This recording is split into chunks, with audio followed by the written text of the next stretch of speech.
Hello my dear friends. तो आइए आज के इस वीडियो में जो हम लोग अग्निवीर आर्मी का जो अभी अप्रैल में जो एग्जाम होने वाला है अप्रैल 2024 में, तो इसके लिए यहाँ पर हम लोग जो है प्रैक्टिस सेट स्टार्ट कर दिए हैं।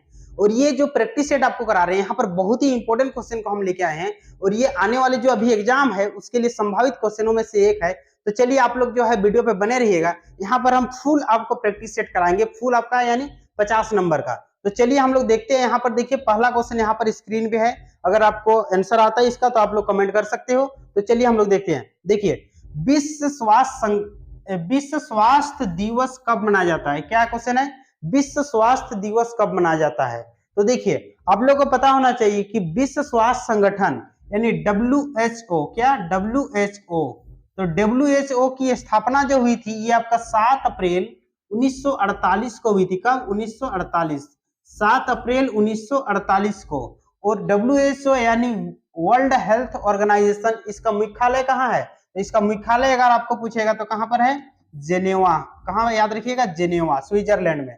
तो देखिए 7 अप्रैल 1948 को इसकी क्या किया गया था? स्थापना।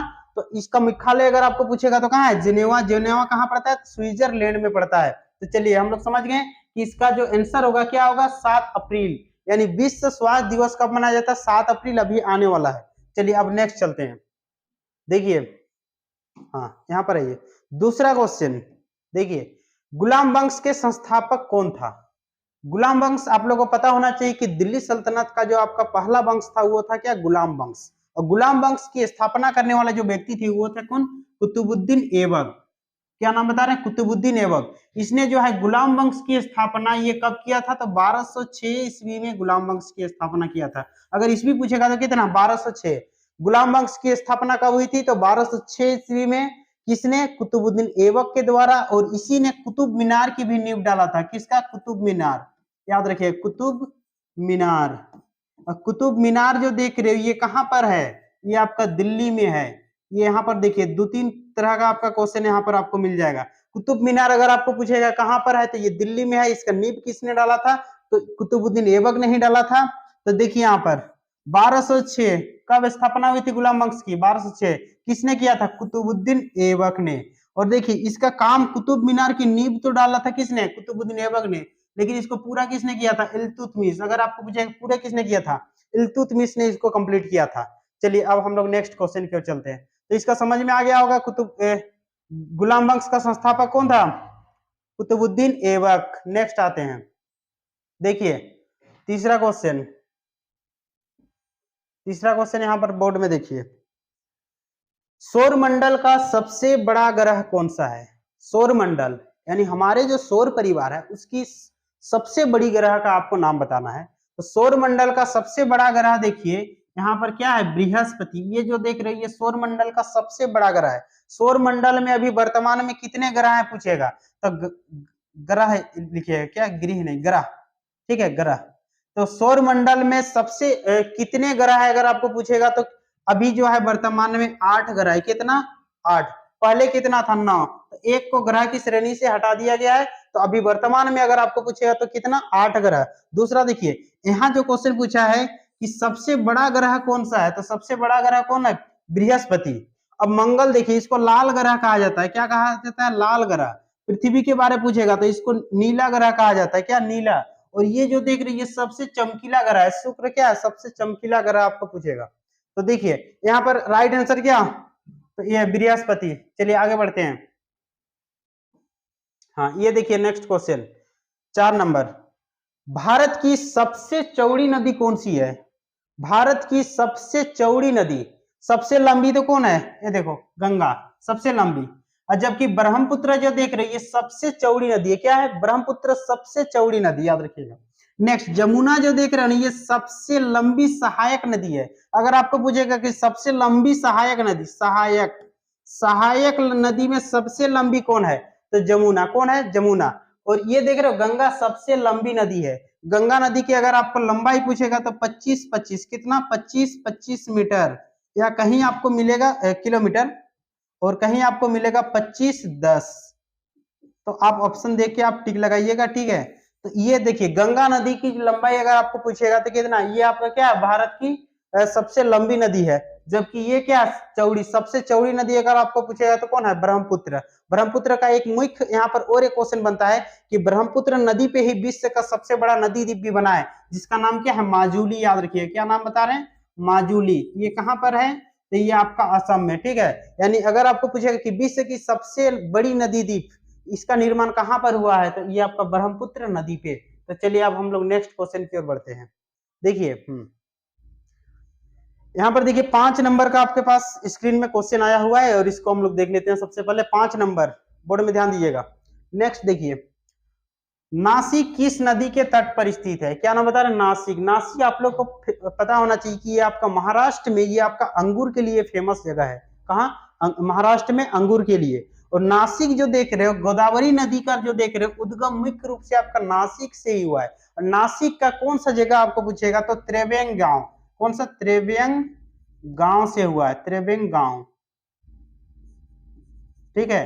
तो देखिए, तो नासिक किस नदी के तट पर स्थित है, तो नासिक से कौन निकला है, तो गोदावरी। तो गोदावरी आंसर होगा यहाँ पर, क्या होगा, गोदावरी, ठीक। नेक्स्ट आगे बढ़िए।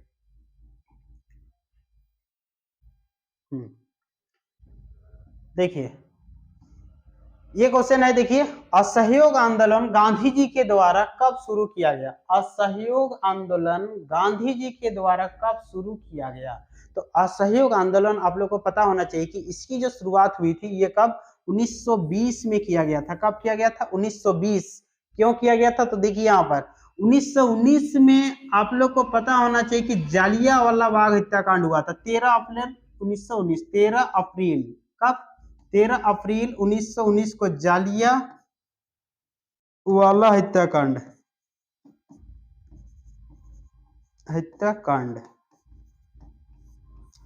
ठीक है। तो 1919 में जालियांवाला बाग हत्याकांड इतना बड़ा घटना हो गया। उसके बाद असहयोग, यानी उन लोग का सहयोग नहीं करें, तो असहयोग आंदोलन कब शुरू हुआ था, तो जालियांवाला हत्याकांड के बाद, यानी 1920 में किया गया था। और 1922 में जो देख रहे हो, ये आपका चौरी चौरा जो घटना देख रहे हो, चौरी चौरा, ठीक है, इसको किया गया था, चौरी चौरा, याद रखिए, क्या, चौरी चौरा। तो यहाँ पर 1919 जालियांवाला बाग हत्याकांड, ठीक है, 1920 असहयोग आंदोलन, और चौरी चौरा ये कब, 1922 में किया गया था। चलिए आगे बढ़ते हैं हम लोग। नेक्स्ट आइए, देखिए, नीति आयोग की स्थापना कब हुई, नीति आयोग, नीति आयोग देखिए पंचवर्षीय योजना चल रहा था। उसके बाद यहाँ पर जो देख रहे हो, ये आपका नीति आयोग यहाँ पर शुरुआत किया गया। ये आपका 1 जनवरी 2015 को नरेंद्र मोदी के द्वारा, किसके द्वारा, नीति आयोग की स्थापना अगर आपको पूछेगा किसके द्वारा, तो नरेंद्र मोदी जी। और ये कब किया गया था, 1 जनवरी 2015 को किया गया था। नेक्स्ट आइए, चलिए अगला क्वेश्चन देखते हैं। हाँ देखिए 8 नंबर का, भारत के पहले मुस्लिम राष्ट्रपति कौन थे। तो आप लोग को पता होना चाहिए कि भारत के पहले राष्ट्रपति कौन थे, तो डॉक्टर राजेंद्र प्रसाद। और उसके बाद दूसरे राष्ट्रपति कौन थे, तो डॉक्टर सर्वपल्ली राधाकृष्णन। और उसके बाद जो राष्ट्रपति बने थे वो थे आपका जाकिर हुसैन। क्या नाम बता रहे, जाकिर, डॉक्टर जाकिर हुसैन। और इसका राइट आंसर जो होगा ये क्या, बी नंबर, यानी पहले मुस्लिम राष्ट्रपति कौन हुए, तो डॉक्टर जाकिर हुसैन। अगर आपको पूछेगा कि पहले कार्यवाहक राष्ट्रपति जो मुख्य यानी सर्वोच्च न्यायालय के मुख्य न्यायाधीश भी रह चुके हैं, तो वो थे आपका मोहम्मद हिदायतुल्लाह। क्या नाम बता रहे, मोहम्मद हिदायतुल्लाह। तो यहाँ रखिएगा 2 को याद। एक अगर आपको पूछेगा पहले मुस्लिम राष्ट्रपति कौन थे, तो डॉक्टर जाकिर हुसैन। और पहले राष्ट्रपति तो आपका राजेंद्र प्रसाद है। और उसके बाद दूसरे राष्ट्रपति तो डॉक्टर सर्वपल्ली राधाकृष्णन, वो 2 बार उपराष्ट्रपति बन के जो है आपका राष्ट्रपति पद पे आ गए थे। तो उसके बाद अगर आपको पूछेगा कि कार्यवाहक जो सर्वोच्च न्यायालय का मुख्य न्यायाधीश था, तो मोहम्मद हिदायतुल्लाह। हाँ, तो चलिए अब हम लोग नेक्स्ट क्वेश्चन की ओर चलते हैं। 8 नंबर तक हो गया है। यहाँ देखिए 9वां क्वेश्चन, भारतीय सेना में कमानों की संख्या कितनी है, तो इसको याद रखिए, कितना, 7। भारतीय सेना में कमानों की संख्या कितनी, तो 7 कमान है हम लोग के। नेक्स्ट आइए, ये देखिए 10 नंबर का क्वेश्चन, कृषि अर्थव्यवस्था कौन से क्षेत्र में आता है। कृषि जो देख रहे हैं ये अर्थव्यवस्था कौन से क्षेत्र में आता है, तो यहाँ 3 श्रेणी, प्राथमिक, द्वितीय और तृतीय। तो प्राथमिक क्षेत्र में जो आता है ये आपका कृषि आता है। क्या आता है? कृषि। ठीक, तो इसका राइट आंसर मेरा क्या हो जाएगा? कृषि होगा। और द्वितीय श्रेणी जो उत्पादन हम लोग जो करते हैं ना, प्रोडक्शन हम लोग करते हैं, तो वो आता है द्वितीय श्रेणी। और तृतीय श्रेणी में कौन आता है? तो ये आपका सर्विस जो हम लोग चार्ज करते हैं। जैसे कोई चीज आपको बनाना है तो वो आपका किस में आ गया, यानी इंडस्ट्री में कोई चीज मेरा प्रोडक्शन हो रहा है तो वो किस में आएगा? तो वो द्वितीय श्रेणी में आएगा। किसी भी चीजों का उत्पादन जो हम लोग करते हैं ना, वो द्वितीय श्रेणी में आता है। और प्राथमिक जो देख रहे हो ये आपका कृषि आता है, जहां से हम लोग रॉ मटेरियल मेरा आ रहा है और उसके बाद कोई चीज उससे बना ले रहे हैं तो वो क्या आ जाएगा? द्वितीय श्रेणी। और इसके बाद उसको सर्विस दे रहे हैं तो वहां पर क्या आ जाएगा? तृतीय श्रेणी में आ जाएगा। ठीक, जैसे मान लेते हैं देखिए सबसे फर्स्ट क्या होता है, कोई भी चीज हमको मान लेते हैं एक बल्ब हमको तैयार करना है, चाहे एक पंखा हमको रेडी करना है, तो इसका रॉ मटेरियल कहाँ से आएगा? तो पंखा के हमको कोयल जो देख रहे हो उसको बनाने के लिए हमको रॉ मटेरियल कहाँ से लेंगे? तो कॉपर जमीन से हम लोग निकालेंगे, तो वो हो गया क्या? प्राथमिक श्रेणी। और उसके बाद वहां से हम लोग वायर बना दिए, यानी वायर का प्रोडक्शन हम लोग कर लिए, तो वो मेरा क्या हो जाएगा? द्वितीय श्रेणी। कोई कंपनी बनाएगी और उसके बाद जब इस पंखा को हम लोग सेल कर दिए तो अब वहां पर हमको सर्विस भी देना है, तो सर्विस देना है तो वो किस में आएगा? तृतीय श्रेणी में। ठीक है, तो यहाँ पर कृषि को रखिएगा, याद रखिए किस में? प्राथमिक श्रेणी। और उसके बाद कोई भी चीज फैक्ट्री में जो प्रोडक्शन होती है, ठीक, तो वो किस में आता है? द्वितीय श्रेणी। और तृतीय श्रेणी में कौन आता है? उसका सर्विस, आने जाने ये सब जो खर्च होती है एक्स्ट्रा, तो ये सब सर्विस चार्ज होता है। चलिए नेक्स्ट आगे बढ़ते हैं। चीन की मुद्रा। चीन की मुद्रा क्या है? देखिए तो चीन की यहाँ पर जो ऑप्शन के हिसाब से अगर आपको मुद्रा पूछेगा तो चीन की मुद्रा क्या है? युआन। क्या है? चीन की मुद्रा युआन। जबकि इंग्लिश देशों का आप लोग को बताए थे, जैसे अमेरिका हो गया, कनाडा हो गया या ऑस्ट्रेलिया होगा, ये सब देशों का क्या है? तो डॉलर है। और इधर आप दिनार जो देख रहे हो ये आपका किसका है? इराक का है। और एन किसका? एन जो देख रहे हो ये आपका जापान का है। तो चलिए नेक्स्ट हम लोग आगे बढ़ते हैं। यहाँ पर एक चीज और जानिए कि चीन की मुद्रा यहाँ युआन है। अगर युआन नहीं रहेगा तो यहाँ पर ऑप्शन में और एक रहेगा, रिनमेनबी। रिनमेनबी,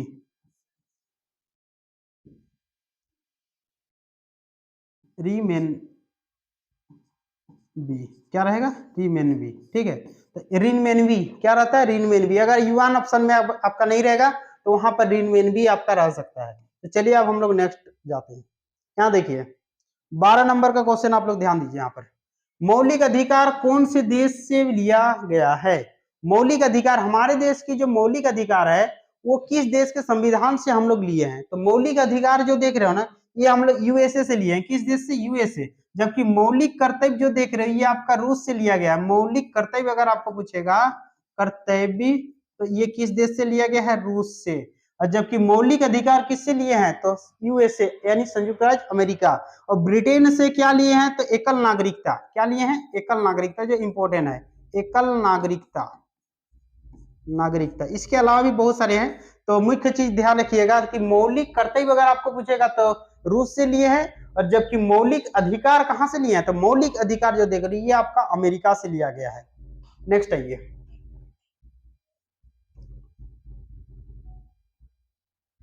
2025 में 24वीं एशियाई तीरंदाजी चैंपियनशिप, 2025 में 24वीं एशियाई तीरंदाजी चैंपियनशिप की मेजबानी कौन सा देश करेगा?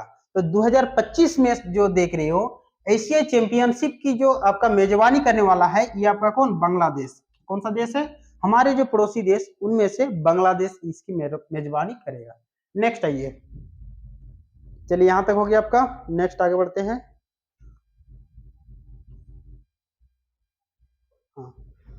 चलिए देखिए 14 नंबर का क्वेश्चन है, भारतीय रेलवे किसके सहयोग से भारत गौरव पर्यटक ट्रेन की शुरुआत करने जा रही है? तो भारतीय रेलवे जो है किसके सहयोग से भारत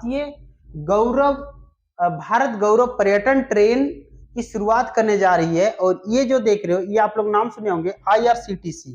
एक ऐप आता है जहां से हम लोग क्या करते हैं, यानी आपका टिकट बुकिंग करते हैं ऑनलाइन, मोबाइल से भी। ठीक, तो ये देखिए IRCTC ही आपका पर्यटन के लिए जो है आपका ये आपका शुरू करने जा रही है। कौन? भारत गौरव पर्यटन ट्रेन कौन करने जा रही है? तो IRCTC। नेक्स्ट आइए, देखिए नेक्स्ट क्वेश्चन है, यूनेस्को ने भारत के किस शहर को संगीत का शहर घोषित किया है? तो यूनेस्को ने भारत के किस शहर को संगीत का शहर घोषित किया गया है?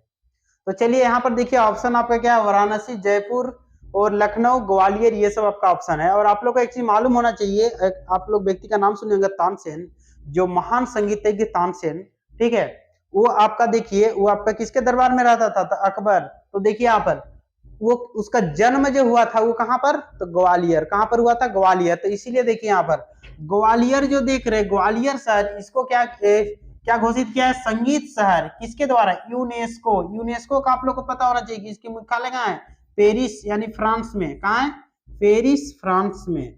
तो चलिए आप लोग को समझ में आ गया होगा कि यहाँ पर देखिए यूनेस्को ने भारत के किस शहर को संगीत का शहर घोषित किया है? तो ग्वालियर। ग्वालियर कैसे याद रखना है? तो जो महान संगीतज्ञ तानसेन जो देख रहे हो, उसका जन्म भी आपका कहाँ हुआ था? तो ग्वालियर में ही हुआ था। वो क्या था? गवैया, गाने वाला था ना। तो देखिए यहीं से याद रखिएगा, गवैया यानी गाने वाला, तो संगीतकार था। नेक्स्ट है ये। अब यहां से हम लोग जो है 15 जो देख रहे हो यहाँ पर साइंस का क्वेश्चन करेंगे।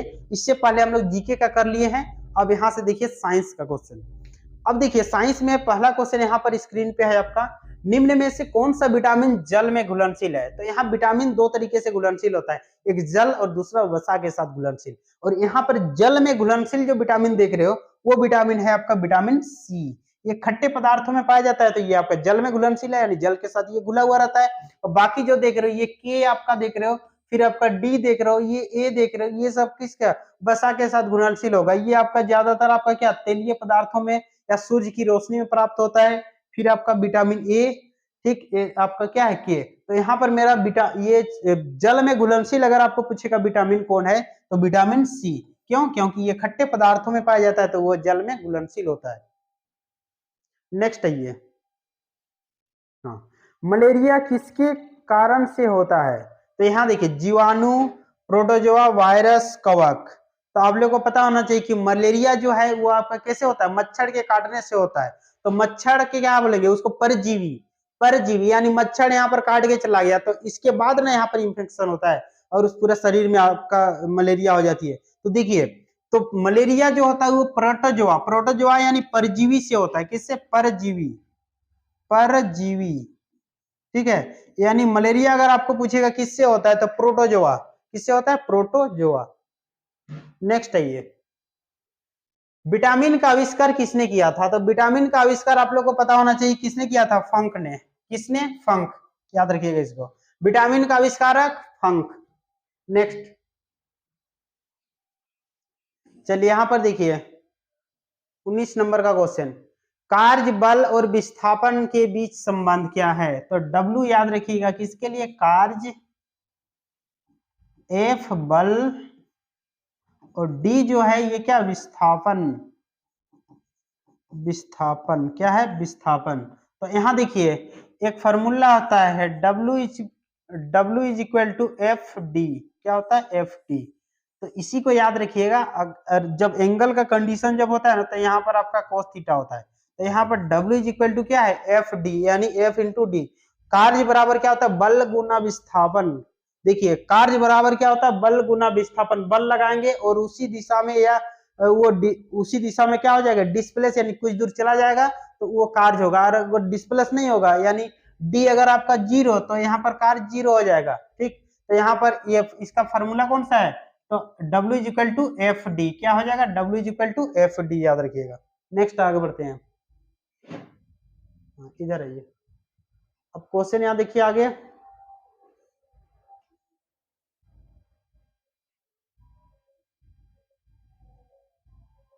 देखिए 20 नंबर, कौन सा रसायन पौधे से प्राप्त होता है? देखिए कौन सा रसायन, इसमें से जो रसायन यहाँ नाम दिया गया है, कुनेन, एस्पिरिन और एक आपका इंसुलिन, और इनमें से कोई नहीं। तो ये कुनेन जो देख रहे हो, कुनेन नाम का एक पौधा ही होता है, और ये कुनेन जो देख रहे हो ये आपका पौधे से प्राप्त होता है। किसे? पौधे से प्राप्त होता है। नेक्स्ट आइए, बल। देखिए बल का एसआई मात्रा यहाँ पर पूछा हुआ है। बल का एसआई मात्रा क्या होता है? न्यूटन। ये तो आप लोग को पता होना चाहिए क्या होता है? न्यूटन। अगर आपको पूछेगा बल का सीजीएस मात्रा क्या होता है, तो बल का सीजीएस मात्रक होता है डायन। क्या होता है? डायन। ठीक, यहाँ पर पूछा गया बल का एसआई यूनिट। यानी एसआई मात्रक, तो क्या हो जाएगा न्यूटन। जूल किसका है, कार्य का, किसका है, कार्य का। ये आपका पास्कल किसका है, दाब का। और ये शक्ति का मात्रक है, वाट। नेक्स्ट आगे बढ़ते हैं। सिस्मोग्राफ, देखिए सिस्मोग्राफ से मापा जाता है, किससे, सिस्मोग्राफ।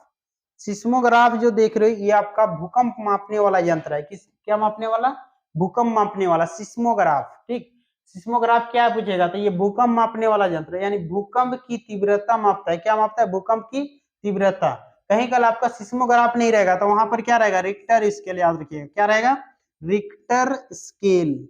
ठीक है, अगर मान लेते हैं यहाँ पर नहीं रहेगा सिस्मोग्राफ तो वहां क्या रहेगा, रिक्टर स्केल। तो यहाँ सिस्मोग्राफ से मापा जाता है, क्या मापा जाता है, भूकंप की तीव्रता मापा जाता है। चलिए आगे बढ़ते हैं।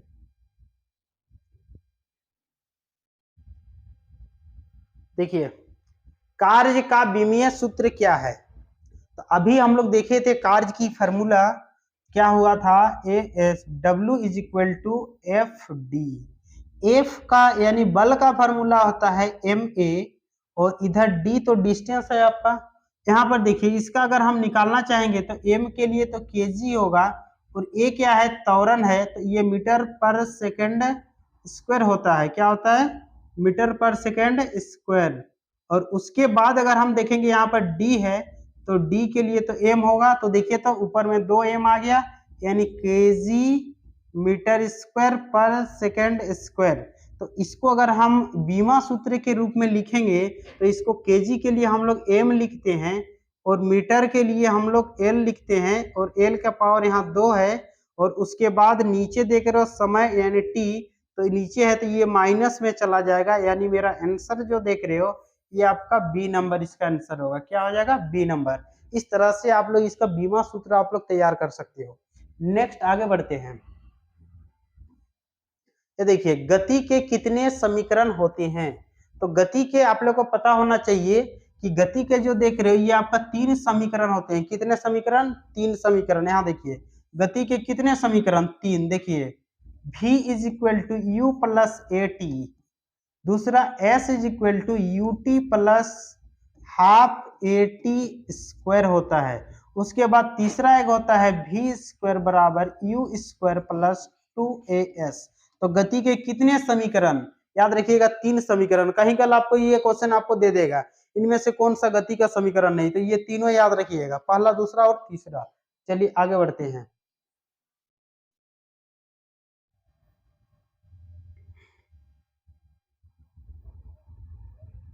देखिए तारे किस घटना से टिमटिमाते हैं, तो तारे जो है ये टिमटिमाते हुए आपको नजर आएंगे, ये किस घटना से, ब्लिंकिंग कर रहा है जैसे इस तरह के आपका क्या होता है, वो टिमटिमाता है, तो ये किस घटना से, तो देखिए जब प्रकाश की किरण तारे तक यहाँ से तारे तक आपका या तारे से यहाँ तक जब पहुंचती है ना, तो वो क्या होती है, वो आपका विभिन्न आपका माध्यम से आती है, क्या होती है, विभिन्न माध्यम से आती है, जिसके कारण प्रकाश का क्या हो जाता है, अपवर्तन हो जाता है, जिसके कारण से जानते हो यहाँ पर और एक घटना आपको पूछेगा, तारे किस कारण जितनी वो वास्तविक जगह पे है उससे भी दूर नजर आती है, तो ये भी आपका क्या होगा, प्रकाश के अपवर्तन के कारण, क्या हो जाएगा, प्रकाश के अपवर्तन के कारण। तारे किस घटना से टिमटिमाती है, तो प्रकाश के अपवर्तन, कौन सी घटना, प्रकाश के अपवर्तन के कारण होती है। नेक्स्ट आइए,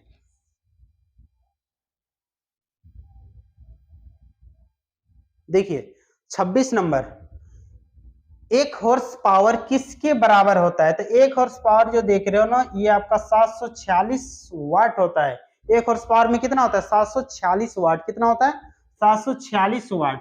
जबकि 1 हॉर्स पावर अगर आपको पूछेगा कि मीट्रिक सिस्टम में, मीट्रिक में इसका वैल्यू कितना होता है, तो 735.5 वाट होता है, कितना, 735.5। समय ने ऐसे पूछेगा तो कितना होता है, 746 वाट। नेक्स्ट आगे बढ़िए,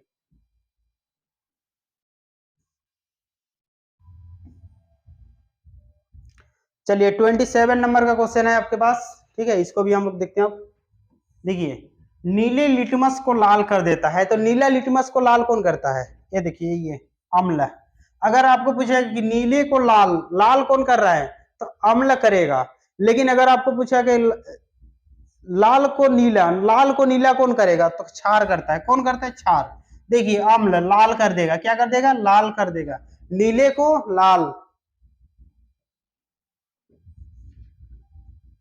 नेक्स्ट आइए, रिएक्टर में मंदक के रूप में प्रयोग किया जाता है। परमाणु रिएक्टर की बात करिए, रिएक्टर में मंदक के रूप में किसका उपयोग किया जाता है, तो वहां पर जो उपयोग किया जाता है भारी जल।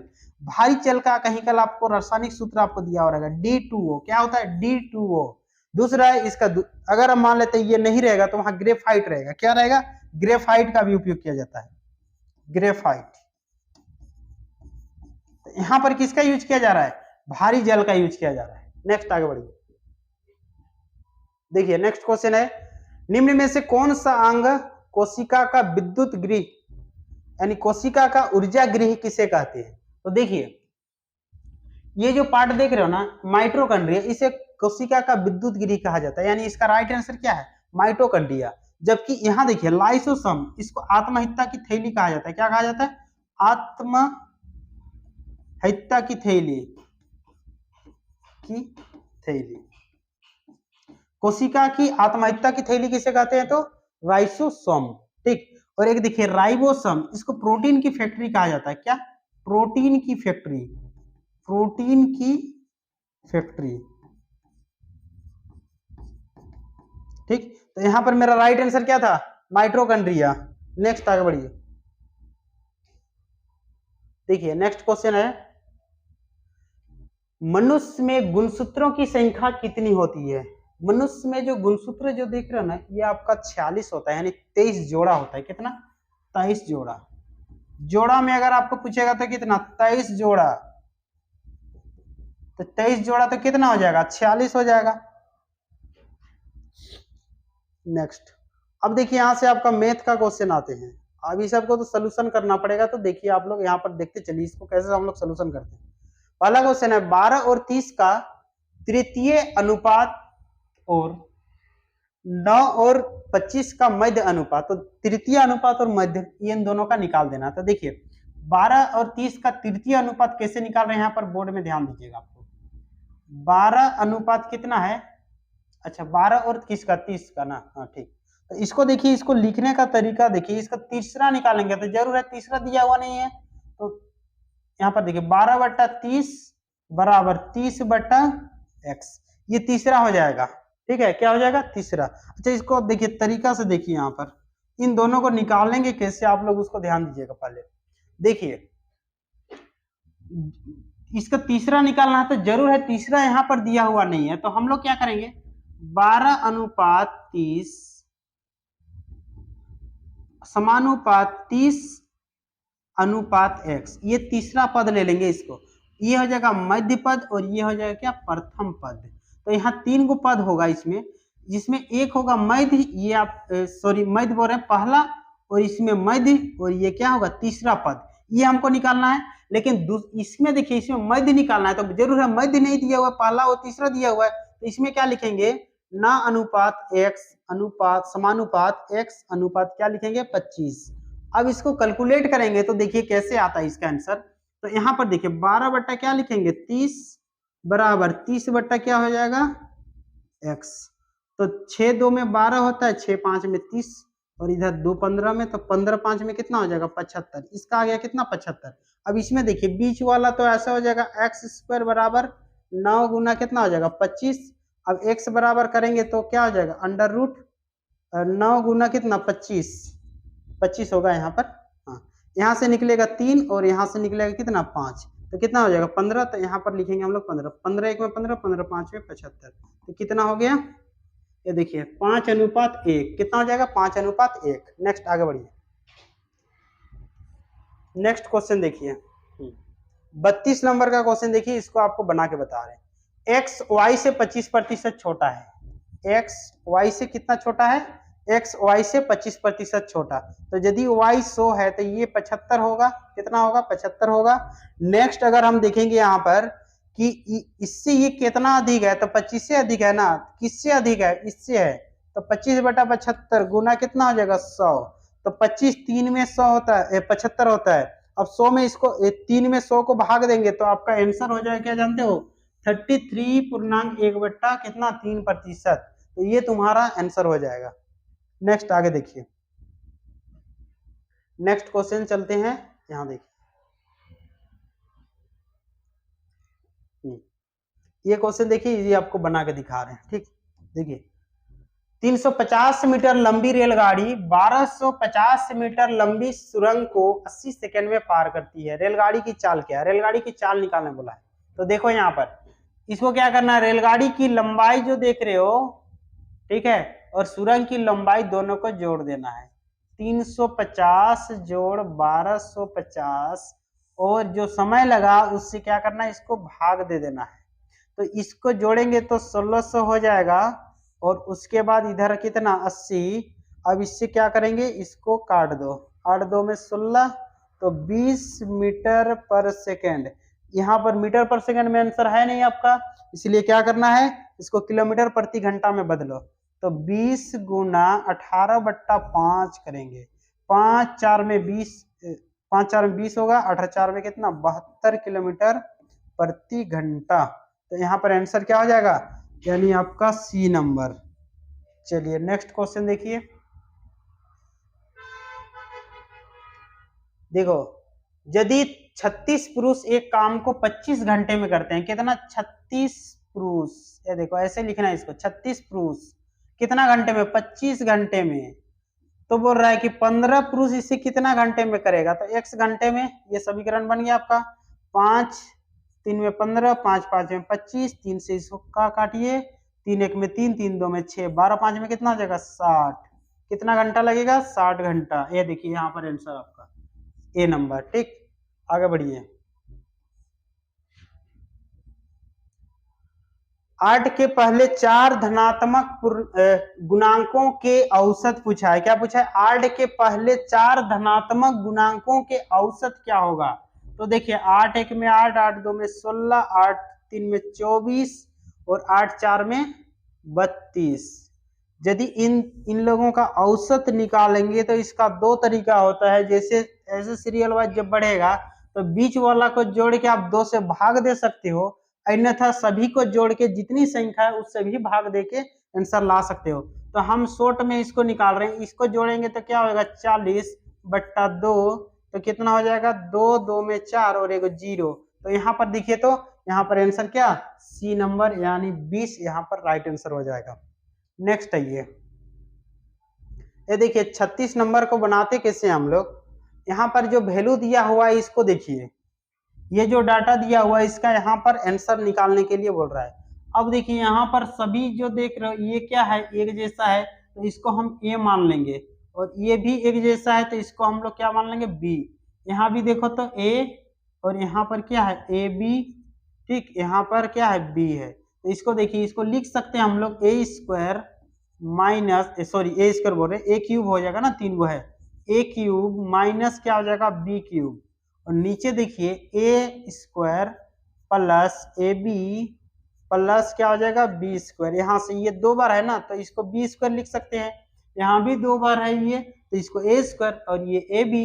अब ये जो देख रही है फॉर्मूला किसका है, तो ए माइनस बी का फॉर्मूला है। किसका फॉर्मूला है, इतना बराबर लिखेंगे तो ए माइनस बी, इसका फॉर्मूला ये होता है। तो यहाँ कुछ नहीं करना है, यहाँ सीधे क्या करना है, इसमें से इसको माइनस कर देना है। तो 3 4 3 यानी ए का जो वैल्यू है उसको लिखें और बी को क्या करना है -1 1 3, तो इसको घटाएंगे तो 0, यहाँ 3, यहाँ 2 आ जाएगा, यानी आंसर क्या आ जाएगा 230। कहाँ देखो तो इधर है, देखो सी नंबर में। तो आप लोगों को समझ में आ गया होगा, इस तरह का कभी भी क्वेश्चन रहेगा तो वो फॉर्मूला बेस पे रहता है, वो आपका फॉर्मूला में सेट हो जाएगा। नेक्स्ट आइए 37 नंबर का क्वेश्चन देखिए। इस क्वेश्चन को बनाने के लिए तो आपको थोड़ी सी आपको क्या चाहिए, तो इसमें आपको प्रैक्टिस, या इसको 2-3 तरीके से इसको बनाया जा सकता है। एक तरीका अभी आपको बता रहे हैं, ठीक है, इस तरीका से आप लोग बनाते हैं। देखिए यहाँ पर देखिए, सबसे पहले अगर हम देखेंगे यहाँ पर नीचे जो देख रहे हो ना, बेस यदि किसी का बराबर रहता है, ठीक है, क्या रहता है, नीचे वाला जो देख रहे हो ये आपका बराबर रहता है, तो समझिएगा कि जो बड़ा संख्या ऊपर में है वो बड़ी संख्या होगा और नीचे जो छोटी है वो छोटी होगी। तो यहाँ पर देखिए नीचे दोनों का बराबर है, क्या है, बराबर है। तो यहाँ पर देखिए सबसे छोटी हमको निकालना है, तो इन दोनों में अगर हम देखेंगे सबसे छोटी इन दोनों में क्या है, तो इन दोनों में ये सबसे छोटी होगा, क्योंकि इसके ऊपर छोटा है और ये ऊपर इसकी बड़ी है, जबकि नीचे दोनों का क्या है, सेम है इस कंडीशन में। अब दूसरा कंडीशन अब आइए, अब यहाँ पर एक इसमें 2 ज्यादा हो गया और इसमें क्या हो गया, एक इसमें ऊपर में एक ही है। इस कंडीशन में देखिए इसका ऊपर एक बढ़ गया और नीचे जो है कितना है, 2 ही बढ़ा है। तो इस कंडीशन में भी क्या होगा, यहाँ पर ये जो संख्या जो देख रहे ये यहाँ पर क्या हो जाएगी, आपका छोटी संख्या हो जाएगी। अब इन दोनों में रही बात, तो इसमें थोड़ा सा चूज करना डिफिकल्ट है। तो इसको देखिए 7/23 और एक है क्या 14/53।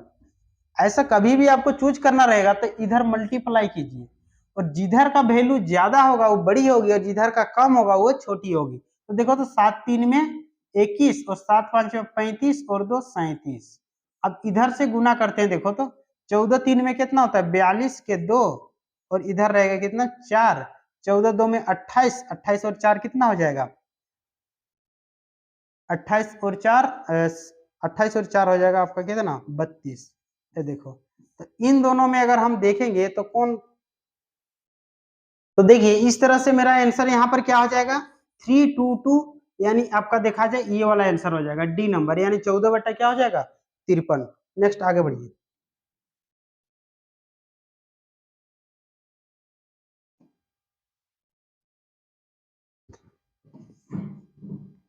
देखिए 38 नंबर तो सामान्य है, इसमें कुछ करना नहीं है। यहाँ पर देखिए 6.46, तो इसका सिर्फ पॉइंट हटा देना है, 6.46 का पॉइंट हटाएंगे तो ये आपका डी नंबर आंसर आ जाएगा। नेक्स्ट आगे देखिए,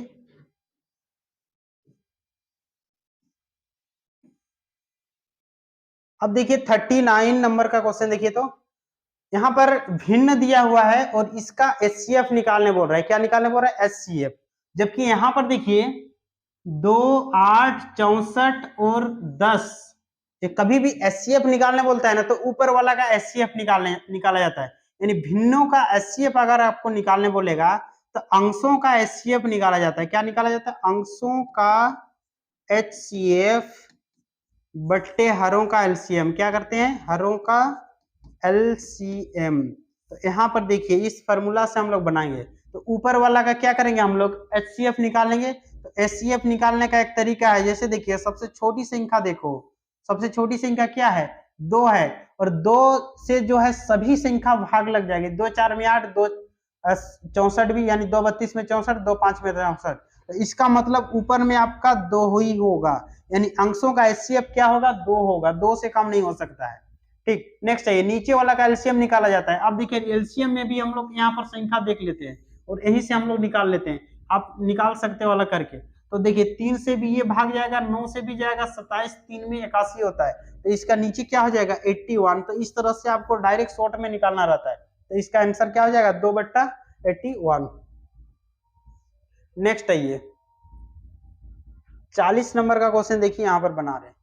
एक कार 108 किलोमीटर प्रति घंटे की गति से चल रही है, तो 15 सेकंड में वो कितनी दूरी तय करेगी। तो देखिए 15 सेकंड में कितनी दूरी तय करती है, 108 किलोमीटर प्रति घंटा की गति से जा रही है, कितना 108 किलोमीटर। तो देखिए एक सेकंड में इधर दिया होता है, इनको बदलना पड़ेगा, 108 को अगर हम मीटर प्रति सेकंड में बदलेंगे तो 5/18, तो 2 9 में 9 2 में 18 होगा, और 9 1 में 9, 9 2 में 18, 2 6 में कितना हो जाता है 12, कितना हो गया 12, तो 5 6 में कितना 30 मीटर पर सेकेंड।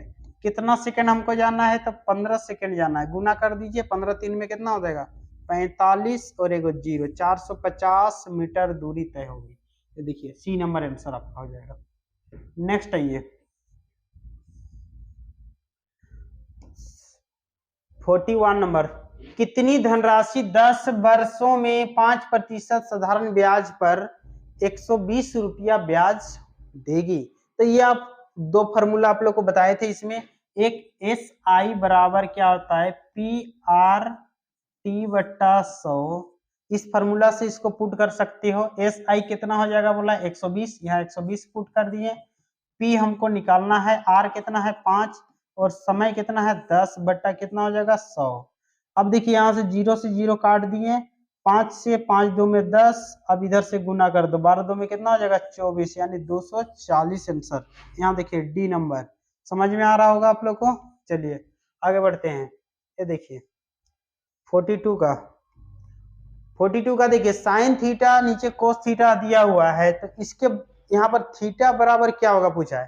तो आप लोग को एक चीज पता होना चाहिए, साइन थीटा कोस थीटा, यहाँ देखिए टेन थीटा बराबर होता है साइन थीटा बट्टा कोस थीटा। तो इसके बदले में हम इसको भी तो लिख सकते हैं। अब देखिए यहाँ पर हम टेन थीटा लिख दिए, तो टेन थीटा का मान 1 कब होता है, जब यहाँ पर हम लोग 45 पुट करेंगे थीटा के जगह, तो यहाँ पर मेरा थीटा का वैल्यू कितना हो जाएगा 45 डिग्री हो जाएगा। नेक्स्ट आगे बढ़िए 43 नंबर का क्वेश्चन देखिए, उस त्रिभुज का क्षेत्रफल ज्ञात करें जिसकी भुजाएं 3 सेंटीमीटर 5 सेंटीमीटर और 4 सेंटीमीटर है। कभी भी इस तरह का क्वेश्चन आएगा तो ये कौन सा त्रिभुज है वो तुरंत आप लोग पता कर लेना। यदि अगर देखिए दो भुजा का अगर हम जोग का होल करेंगे, यानी होल स्क्वायर का जोग करेंगे, जैसे 3 3 में 9, जैसे देखिए अगर मान लेते हैं 3 का स्क्वायर प्लस 4 का स्क्वायर करके अगर मेरा 5 आता है, तो समझिए कि ये आपका कौन सा त्रिभुज होगा, ये आपका समकोण त्रिभुज होगा। कौन सा समकोण त्रिभुज। तो यहाँ जरूर है, यहाँ पर आएगा 3 3 में 9 और 16, और इसका रूट निकालेंगे तो यहाँ देखिए 25 का रूट कितना हो जाएगा 5। तो इससे आपको पता चल गया होगा कि यहाँ पर क्या है, एक लंब होगा और एक कर्ण और एक क्या हो जाएगा आधार। तो यहाँ देखिए कभी भी इस तरह का रहेगा तो इसको आप ये दोनों को आप क्या करोगे आधार और लंब मान लोगे। तो समकोण त्रिभुज का क्षेत्रफल क्या होता है, समकोण त्रिभुज, ये देखिए समकोण त्रिभुज का क्षेत्रफल 1/2 L इंटू बी हो जाएगा। क्या हो जाएगा L इंटू बी हो जाएगा। तो यहाँ 1/2 L किसी को भी ले लीजिए, 3 ले लेते हैं, यहाँ क्या लेते हैं 4, तो ये देखो 2 2 में 4 कितना हो जाएगा 6 सेंटीमीटर क्यूब, सॉरी स्क्वायर, क्या हो जाएगा 6 सेंटीमीटर स्क्वायर। तो आप लोग समझ में आ गया होगा, इसको पहचान करना रहता है। नेक्स्ट आइए, ये देखिए 44 नंबर का क्वेश्चन देखिए, एक पुस्तक का क्रय मूल्य कितना है 150 रुपया, ठीक, और इसमें 20% का लाभ प्राप्त करने के लिए इसे कितने रुपये में बेचना होगा। ये सामान्य क्वेश्चन है, ऐसे बनाइए इसको। 150 रुपया अगर इसका दिया हुआ है कितना क्रय मूल्य, तो इसका विक्रय मूल्य क्या होगा। सीधे कुछ नहीं करना है, 20% लाभ करना है ना, तो 120/100 कर देना, 120/100, 0 से 0 काटिए, 15 2 में 30, 15 1 में 15 और 3 कितना 18, 180 रुपया में इसको बेचना होगा। कितना में 180 में। नेक्स्ट आगे बढ़ते हैं, इधर तो आपका इधर क्वेश्चन देखिए,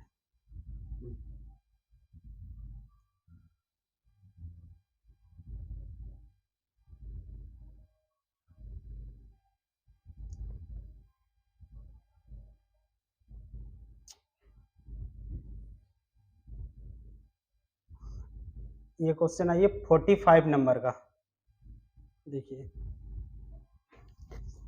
ये भी आपका अनुपात का है। इस क्वेश्चन को देखिए बनाते कैसे हैं। सबसे पहले क्या करेंगे, यहाँ पर देखिए ये आपका अनुपात में जो दिया हुआ है, इसको अनुपात को तोड़ के हम लोग बट्टा के रूप में पहले लिखते हैं। अब देखिए ये क्या होता है, कभी भी ये अनुपात को इसको चेंज करेंगे ना तो ये पलट जाता है, ऊपर जाता है, जिसके कारण से इससे ये कट जाएगा। तो जब कट जाएगा तो इसको देखिए बनाएंगे कैसे अभी हम लोग, तो ये इसको पलटना है तो ए अनुपात बी का हम लोग वैल्यू लिखेंगे यहाँ पर, ए अनुपात बी।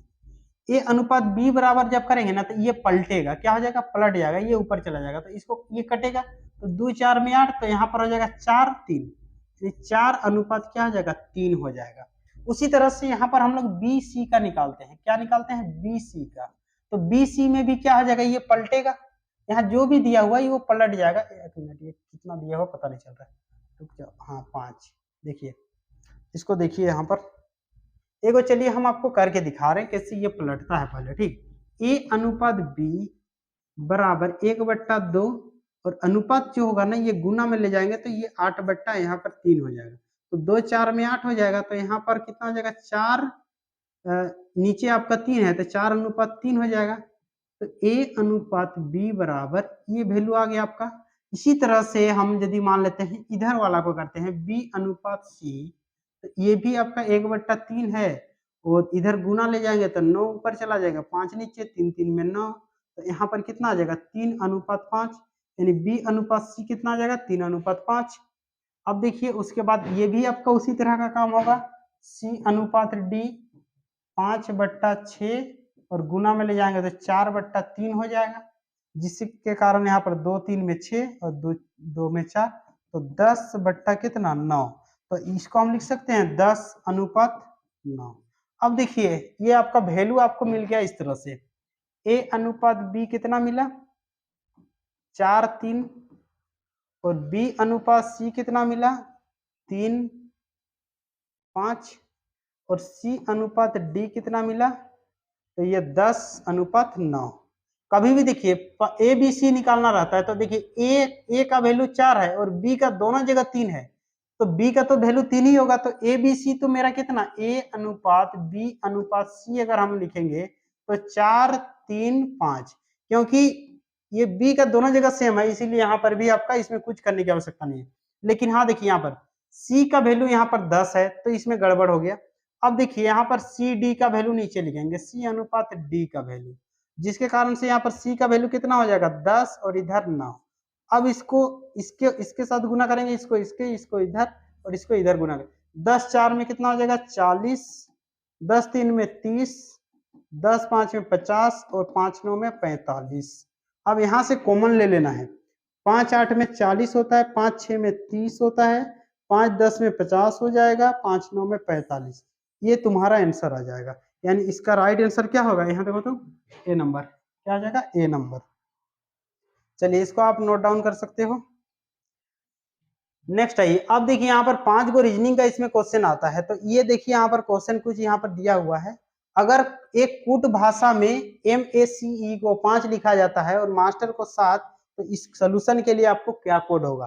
तो देखिए यहाँ पर 4 संख्या है, कितना 4 संख्या और यहाँ पर एक प्लस करके लिखा है, जबकि यहाँ 6 संख्या है इसमें भी एक प्लस करके लिखा है, तो यहाँ गिनो तो 1 2 3 4 5 6 7 8 8 है, तो यहाँ पर एक प्लस करके लिखेंगे कितना हो जाएगा 9 नंबर 9, तो ये राइट आंसर सी हो गया मेरा।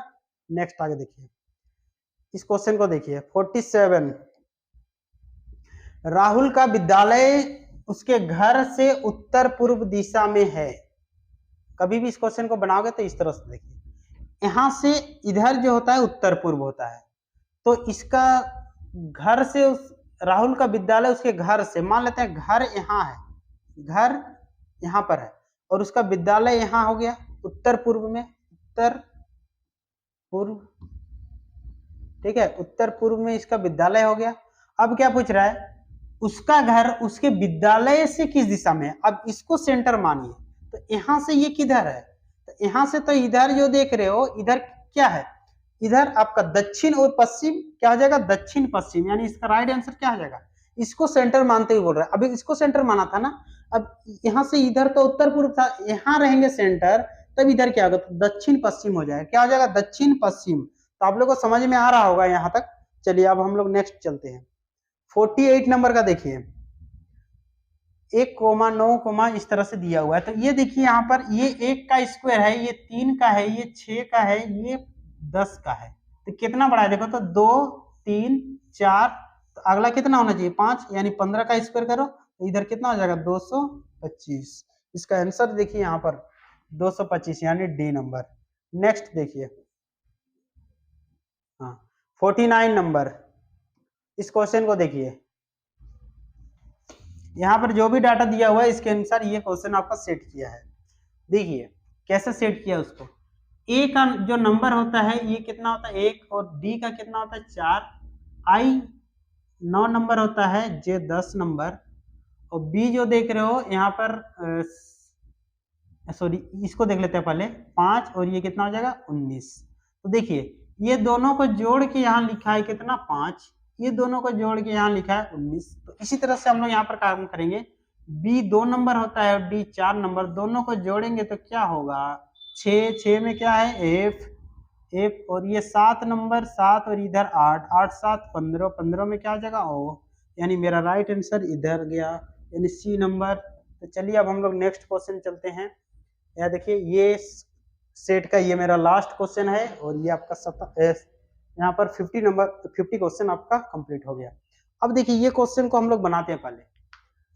27 सितंबर को शनिवार है, उसी वर्ष 27 अक्टूबर को कौन सा दिन होगा? तो 27 सितंबर से अगर 27 अक्टूबर तक जाएंगे, 27 सितंबर से 27 अक्टूबर तक, यहां तक जो है सितंबर से, ठीक है, अक्टूबर तक जाने में तो 1 महीना यानी 30 दिन का समय, कितना 30। अब इसको क्या करना रहता है, 7 दिन के बाद कोई भी दिन जो होता है वो रिपीट होता है, तो 7 से इसको डिवाइड दिए, 7 4 में कितना हो जाएगा 28, शेष कितना आया 2। अब हर रिपीटेड डेट कब होगा, तो 7 दिन के बाद। अब 2 दिन यहाँ पर एक्स्ट्रा आ गया, तो 27 को कौन सा था, शनिवार, तो शनिवार के बाद 2 दिन आगे बढ़िए, शनिवार के बाद रविवार, फिर उसके बाद सोमवार हो जाएगा, क्या हो जाएगा सोमवार, यानी यहाँ पर मेरा राइट आंसर क्या हो जाएगा डी नंबर। तो चलिए फिर हम लोग नेक्स्ट सेट में मिलते हैं, तब